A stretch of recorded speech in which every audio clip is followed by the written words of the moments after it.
Hi, this is Imrana Ali coming to you from Urban Living. Today's guest is Mr. Joe Becton. He is a neighborhood historian and owner of Becton Tours. Today he's going to share a wealth of information about the Underground Railroad. Mr. Becton? Thank you. Would Thank you. Celebrate. All right. Celebrate. Yes, yes, yes. Celebrate. That's right. It's time to celebrate Black History.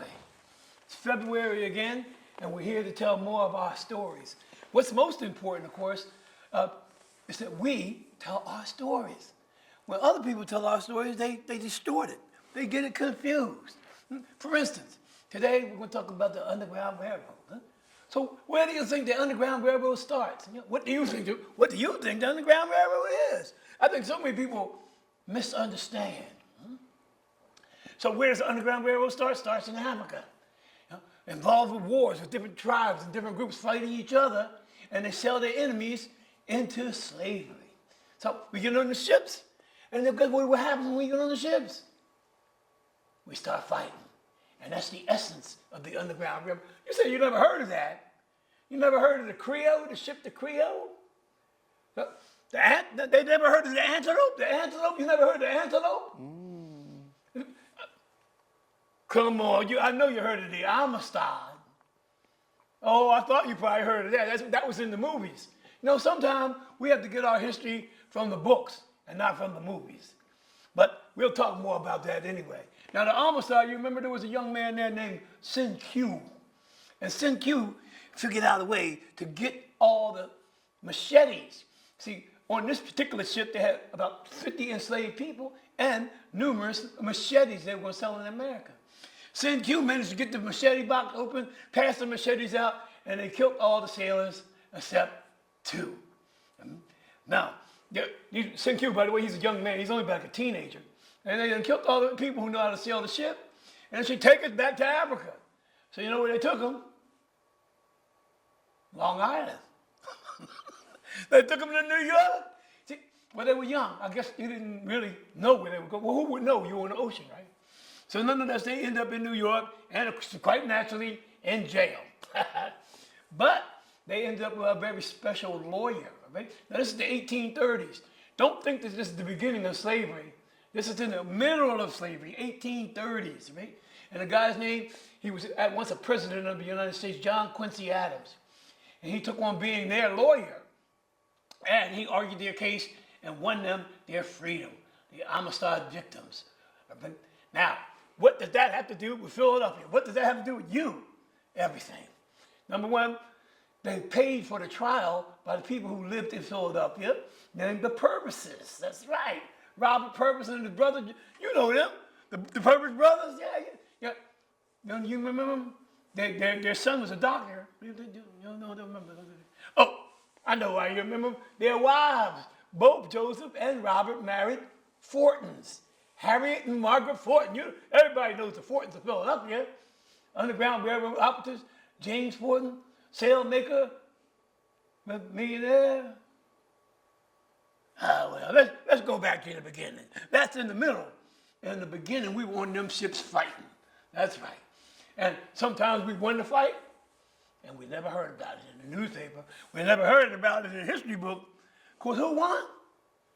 Oh, that's right, we won. So you didn't hear about that. Oh, you don't get everything in the history book. And you definitely don't get everything on TV. But nonetheless, that's where we began, fighting in those places. Now, 100 years before the English and the French got into the slave trade, the Spanish, the Portuguese, and the Dutch were in the slave trade. So, for 100 years, they didn't really take Africans from Africa to America. They brought Americans around the world. I did say Americans. I mean Indians, right? American Indians, yeah, Americans. Took them around the world. So some of the first people involved in that international slave trade were Native Americans that they took all the way around. So sure enough, down in Brazil, that was the big place. Millions of Africans went to Brazil. Now back to this day, when you go to Brazil, you have a pretty good time. A lot of people there partying, they know what to do. They know about spirituality. They know how to treat other human beings. So if you have a chance in Brazil, you might want to check it out. Oh yeah, there's a criminal element there too, but we have a tendency on our media to emphasize criminals and de-emphasize the honest people. Right? And we'll talk more about that too. So sure enough, they started bringing people to North America. So once again, 100 years before they really started bringing people to North America, they were taking people around the world. Right? So that was the early part of slavery. By the way, we don't like to talk about that because there's some question. If they took native people around the world and they met Africans and they came around the world, who was Indian and who was African? It's just a coincidence, right? That don't matter. It's just a coincidence. So sure enough, by the 1730s, they were bringing Africans to America, and down in Bakongo, or what we call today Congo, Republic of Congo, down in Bakongo, there was a tribal group that was having wars. We often have wars in Africa. They were having wars with each other, and they captured their enemy, they packed them up, and they sold them to the Spanish. So they packed up a little small company of soldiers and sold them to the Spanish. The Spanish brought them over here to South Carolina. When they got to Charleston, South Carolina, they let them out. And when they got out, guess what they started doing? Trying to figure out how to get back home. Said, what are we doing here in South Carolina? What is South Carolina anyway? They heard a rumor though. They heard a rumor. A couple 100 miles south from here, there was a black state, a place where you could go and be free. That's right. People who had escaped from the Spanish had gone and set up a fort called Fort Moose or Fort Musa over there by St. Augustine. And if you could get to St. Augustine from Charleston, South Carolina, you were going to be Free. That's right. That's right. And they said, oh, we can do that. But you had to have a plan. So here's the plan. They said, well, look, we're going to tell everybody, because we know that a lot of our soldiers are all around here. They got delivered here. We're going to tell everybody that we're going to leave on this day, and we're going to have a fight and go. Now, how did they spread the message? Music. Music was how they spread the message. And we call it drumming or polyrhythms. So the message went across the airs. People heard it. They knew what it was. You know, after this time, this was called the Stono Rebellion, by the way. And after this time in colonial English America, they made music illegal. Drums were illegal. That's right. I ask you, what kind of country makes music illegal? Oh, ours. Man, that's right. All right, that's right. Well, sure enough, they broke away. They killed a bunch of people on their way. Oh, yeah, they murdered people. They were soldiers. Yeah, and then you enslaved them. You think they're not going to murder somebody? They murdered people. And they were on their way to Florida. Unfortunately, the South Carolina militia caught up with them. They had another battle, and they killed almost all the soldiers and took the women and children back to slavery. So that was called the Stono Rebellion, 1739. So when did we start fighting? We started fighting when we got on the boats, right? We started fighting when we came to America, 1739. And we've been fighting and struggling ever since. And that's what the Underground Railroad is. It's our struggle against slavery. Whether it was on the seas, whether it was in the fields, and you'll see every place and every step. So sure enough, we're in America now. It's the 1700s. As a matter of fact, I think we're going to have the 250th anniversary of America right now. I think we are. Were you celebrating? You know what? Yes, the 250th anniversary of the United States of America. Now, as we said, we always like to say America's the land of the home and the free and the brave, but everybody wasn't free, remember? And that was a big issue. So we're going to have a revolution, and is the revolution going to be for freedom? Well, many of us think that the revolution was for freedom, but you have to take a closer look. How about those papers? See, when it comes to the Underground Railroad, there's all kinds of resistance. There's the physical resistance that we just talked about.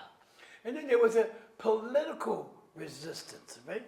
Now, that Declaration of Independence should have held the secret of the secret of personal freedom.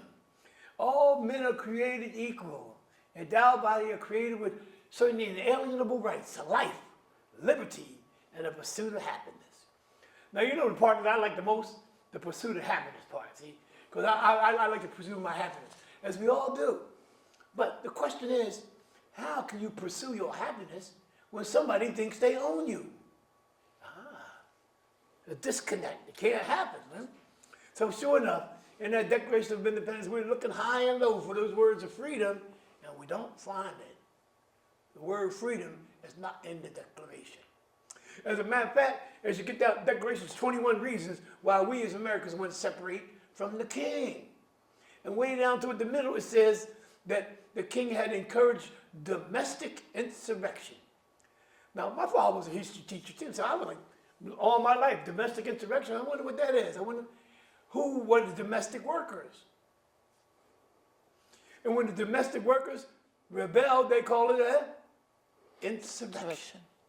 So in the Declaration of Independence, not only does it not talk about freedom, it talks about continuous slavery, and it's all part of that Declaration of Independence. So you might remember that one of the people who escaped from slavery was a fellow named Frederick Douglass. Yes. And Frederick Douglass said, "What does the 4th of July mean to the slave?" And he went on for 2.5 hours about it. I'm not going to do that to you. But he went on for 2.5 hours about that. You know, what does the 4th of July mean to the slave? And the answer could be in 1 second. Little to nothing. So that Declaration of Independence didn't have hardly nothing to do with us being freed, right? So sure enough, we said, boy, we'll fight for freedom. So we joined the army.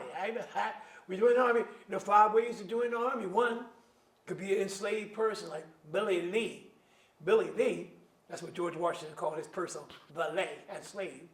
There's Billy Lee. He said, well, I'm going with you, George, to the war. I'll be with you all the time. So Billy Lee stayed with George Washington all 8 years of that war. As a slave, all right? Not as a soldier. But then there were many other people who were soldiers, all right? One of my favorite was Windsor Fry. So he got out of slavery when he was young, joined the Revolutionary Army when he was 16. Yes, he did. And he fought for the 8 years of the Revolution. Eventually, he got a land bounty. Now, in those days, if you survived the war and you get enough paper to prove to the lawyers, you could get a pension and a bounty. And Windsor Fry got a pension and a bounty. So that's one of the many stories that we never hear about people who freed themselves before the Revolution, fought during the Revolution, then after the Revolution got land bounties and pensions with their families built on and have been prosperous almost ever since. So Windsor Fry, a free man who fought in the Revolution. Hey, how about a substitute? You know, a really rich person would say, wait a minute, hold on, I can't go to war. That sounds familiar.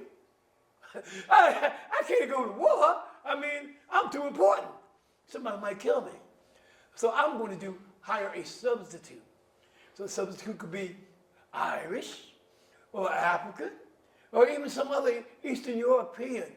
And they would take their place in war and the wealthy people wouldn't have to die. So substitutes, right? Oh, by the way, later on in life in America, we would think that was a coward. But right in the Revolution, they said, well, you know, he is an important and responsible man. He can't go out there and get killed like me. And well, whatever. So that was 3 ways. So enslaved, free, substitute. The government actually bought people and freed them so that they could fight in the Revolution. The Rhode Island Regiment, the first Rhode Island Regiment, was partially 400 people was in total, about 200 of them were bought by the government and freed so they could fight in the Revolution. Hey, that sounds familiar.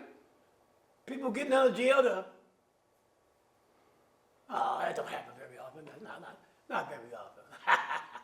So sure enough, that's the ways that Africans could serve in the American Army. By the way, Native Americans too could serve in the American Army like that too.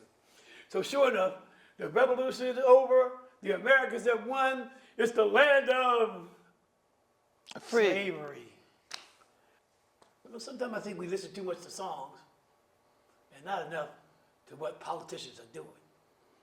Because sure enough, when the Constitution came, we're like, yeah, the Constitution, this is it. We're going to be free. No. What do you mean, no?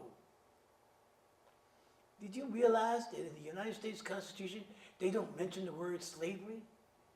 They don't mention the word black? it's almost like they totally ignored us. Of course, that was only the first 4 pages, right? We had a lot more to write as time went on. But sure enough, that Revolutionary War ended. We didn't get our freedom. The Constitution didn't give us our freedom. And we're feeling kind of miserable. Feeling kind of miserable. We feel like you got kind of stuck in the back there. Well, sure enough, here comes the War of 18. Now, why is there a War of 1812? I want to ask myself that. Because the British attacked one of our ships called the Chesapeake. I think it was 1807. And then the War of 1812, that's a couple years later, but that's what we claim. The British attacked the Chesapeake. Now, you know what the British were looking for? They were looking for runaway slaves and sailors. So the Navy would always use Africans because they always needed people. Africans knew how to do the work. The better worker you were, the higher you could get. Of course, you couldn't get past the first mate. As a matter of fact, you couldn't get past the ABC, able-bodied seamen. But you could move up to the able-bodied seamen. You got a decent pay. And when your ship came in, when you finally got home, guess what you had? What? Money. You've been gone for a year or two. Now you're back with money. So here you are. You come back from a sea voyage. You're back with money. How about the famous black sailor, Paul Cuffey? You know about him. Check him out. He bought his own boat. He was a captain. He brought people back from America back to Africa, to a country called Sierra Leone. I didn't mention Sierra Leone?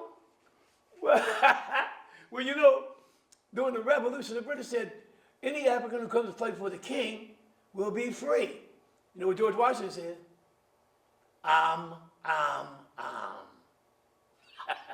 So you know what happened. 5,000 Africans fought for the Americans.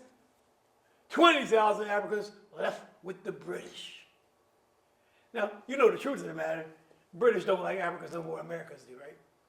So what happened? We went to Nova Scotia. We didn't like Nova Scotia. Too cold. Cold in Nova Scotia. A lot of rocks on the ground. You know, hard to grow corn.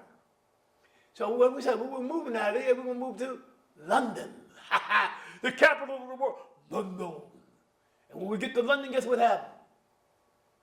The British said, who told them to come here? What are they doing? Where are they going to live? Where are they going to work?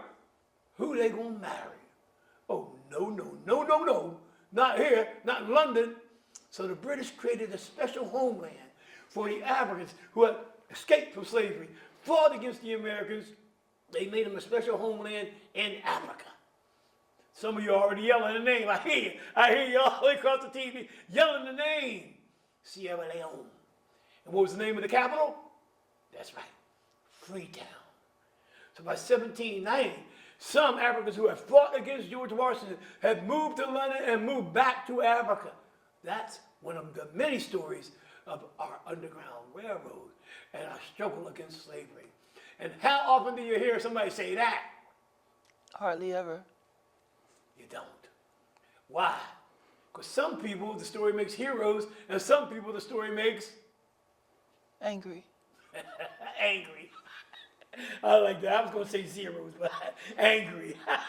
Very good. Very good. So, now, a lot of you were yelling Liberia. I know you were. I know you were yelling Liberia. And you're right. Liberia is the government that the United States set up to export free African Americans back to Africa. But Sierra Leone, 1790, Liberia, 1820s. So there's a difference in there. And of course, in that difference, we're constantly fighting. The War of 1812 came. The British were like, well, we're fighting Napoleon, and we'll worry about y'all later. The Americans invaded Canada. Hey, buddy, you know, by the way, do you know that we invaded Canada 2 times? I know, we don't talk about that either. You know why? We lost. In 1776, we invaded Quebec, and the Quebecs beat us by themselves. In 1812 and 1813, we invaded Canada, and the Canadians beat us. So when we're looking at our history, sometimes we have to take a special look, because people have turned the story. You know what some people call it today? The narrative. You know, what they should call it is the interpretation, the narrative. But nonetheless, when you hear that word narrative, open up your ears, start listening to what they're saying, because probably some of it is extremely biased. So, the British got mad when the Americans attacked them twice. They came back after they beat Napoleon, and what did they do? They freed as many Africans as they could around Washington, D.C. They gave them guns and red coats and nice hats, and guess what they did? Fought against the United States. Fought against the United States and burned the Capitol. Remember that? 1812, 1814, Washington, D.C. on fire? How come we don't hear about that? Oh, we do. Now, there was 1815, after the whole war was over, then they started talking about Andrew Jackson. You remember that? Yeah, you remember the song about it. I remember. Sure enough, the War of 1812. Well, what are you going to do with all these Africans this time? Well, what they did was they moved some of the Africans back out to Canada. They moved some of the Africans down to Trinidad. In Trinidad, there's actually a street called Troop Street, A Troop Street. And that's where many of the Americans, as the Trinidadians call us, where the Americans live to this day. And the people in that section of South Trinidad still call themselves Americans. So, another way that we escaped in war, in battle, individually, one person at a time, you know the names. So, they would get away. How? They didn't care what was necessary to go. So, one of our most famous heroines from that era is a woman named Aunt Harriet. We tend to call her Harriet Tubman Davis. Aunt Harriet, she was enslaved, and she knew she couldn't stand it. She had to get out. Yep. So she told her husband, Mr. Tubman, I'm going to escape. I'm going to freedom. Shut up, girl. You ain't going to freedom. He said, you my wife. You shut up. You stay right there. She said, well, no, you're free. I'm not. He said, that's all right. You stay right there. Well, guess what she did? She dumped him. Well, I'm sorry. I love marriage and marriage life. I love all that stuff, family life. But when your man said you can't be free and you can't be free, look what Aunt Harriet did. So she dumped him. And she started on her trail. When she got away, she came back for what? Because you can't be happy without your family and your friends. She's up here in Pennsylvania somewhere, they down there in Maryland. You can't be happy. So what she do? Went back and got him. She went back and got him. That's right. Now we hear all the stories about Harriet. She's out there in the woods in the wintertime. Steal away. That's right. And when you heard the song, you know that tomorrow night Harriet be back. And we be stealing away. Yes, ma'am, yes, ma'am. That's how it happened. So that we forget all these people. Right? Hey, how about the first woman that sued for freedom that got the state to change the Constitution? You remember her, don't you? Elizabeth Ferguson? What's that other name they call her? Well, her real name was Elizabeth Ferguson. And she lived in Massachusetts, Ma Bet. That was her nickname, Mom Bet. And she lived up in Massachusetts, and Massachusetts Constitution said, all men are born equally free. So she had one of the congressmen go with her, he was his lawyer, went with her, and they sued the state of Massachusetts. They won the lawsuit, and the state of Massachusetts was the first state to make slavery completely illegal. In the United States, that is, of course, completely illegal. Of course, Mom Bet, 1784. Now, y'all in Pennsylvania say, oh, no, we in the slavery of 1780. Yeah, Pennsylvania in the slavery of 1780, but nobody got free for 28 years based on the law. See, so you got into slavery, then you got the gradual abolition of slavery. Mm-hmm. And I say one is real and one is a trick. So sure enough, Mom Bet, Harriet Tubman, just to name a few of the wonderful heroes that stepped up, heroes, if you will, that stepped up, to make sure that we would have a better life and the kind of life that we want. It's kind of interesting, right now there's some people coming to America right now for a better life. Home, education, safety, Now, they may be misguided. They may be misguided, but that's what they're coming for. And that's just exactly what our ancestors left the slave South to the North, to places like Trinidad. Anybody remember the first country in the New World to end slavery? Anybody remember? No, nobody remember that. Know why I don't teach it in school? Because it's a black country, Haiti, in 1804. They say that he said the African who escaped from America and puts his foot on the soil of Haiti will be absolutely free. Haiti. And you know what they call us? They call us in Haiti today. You know what they call us now? Covering up the story and hiding it in lies once again. So Haiti was the first country in the New World to end slavery. Anybody remember the second one? No. Mexico, 1822. You remember them cowboy movies you used to watch? Everybody riding, we're going to Mexico. We thought they were criminals. No, they were freedom seekers. They were going to the land of freedom. 1822, Mexico ended slavery.